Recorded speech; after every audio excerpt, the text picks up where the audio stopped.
First deserve then Dzire.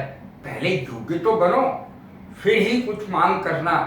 पहले योग्य बनना चाहिए व्यक्ति को, फिर कुछ मांगना चाहिए। किस हद तक, देखें आज मैंने टॉपिक क्या लिया है जिसका बहुत ज्यादा यूज है।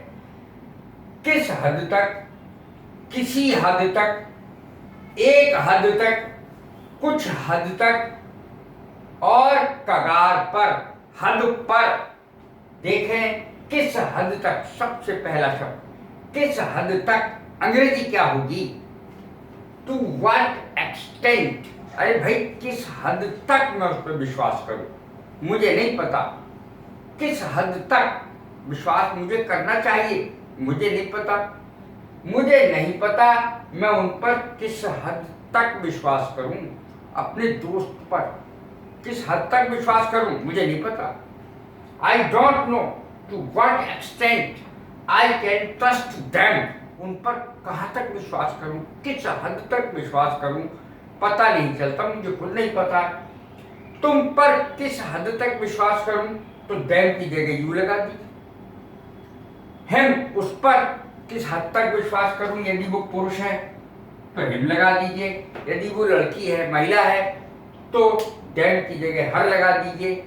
और अपने दोस्त पर माय फ्रेंड लगा दीजिए। कितना आसान है। आई डोंट नो, मुझे नहीं पता।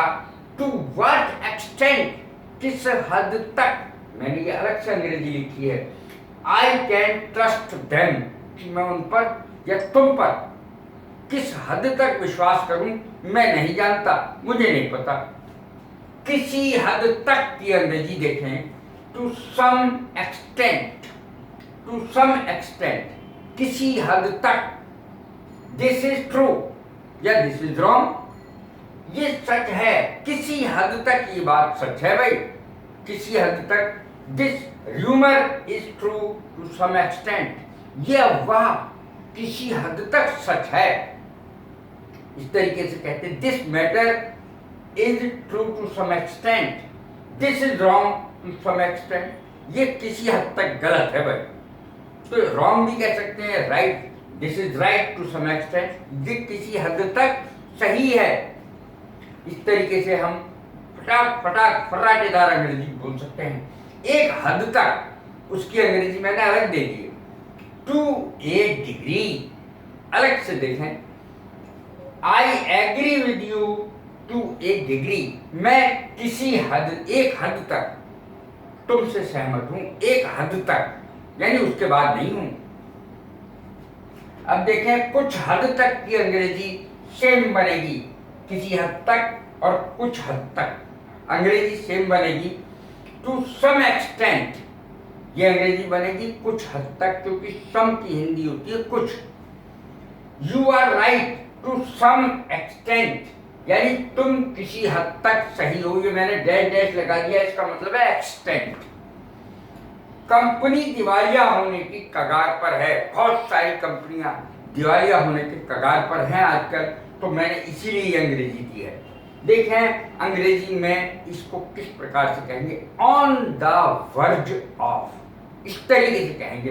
बिल्कुल कगार पर है, बॉर्डर पर है, उसकी कगार पर है, हद पर है, सीमा पर है। तो इस तरीके से the company is on the verge of bankruptcy, दिवालिया होने, दिवालिया, बैंक्रप्सी का अर्थ होता है दिवालिया।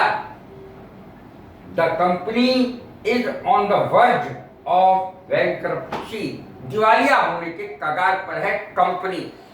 अब देखें यदि हमें किसी व्यक्ति को कहना है तब भी हम इस तरीके से कह सकते हैं, वो व्यक्ति दिवालिया होने के कगार पर है, तब भी हम ये बात कह सकते हैं, he is on the verge of bankruptcy. इस तरीके से व्यक्ति के लिए भी बोल सकते हैं, ऐसी कोई बात नहीं है।